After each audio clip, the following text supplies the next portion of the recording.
Maayong adlaw, mapagpalang araw sa ating lahat, mga lodi, mga bay. So,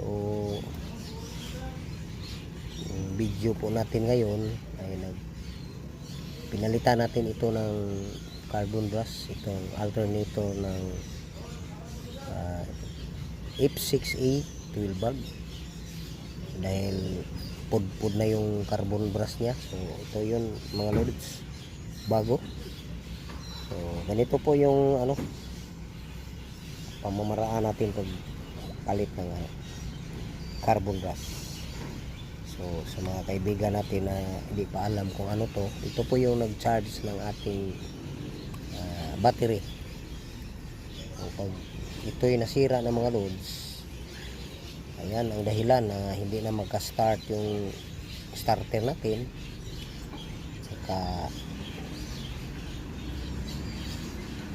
nag-aberya tayo mga lodi. So pagkatapos nito, testing natin. Yan. Yan lang mga lods, palitan ng bagong carbon brush para balik uli sa operasyon itong alternator natin. So, ganito lang mga lods, may pang tayo, sundan natin. Ayan lang, okay na to uli.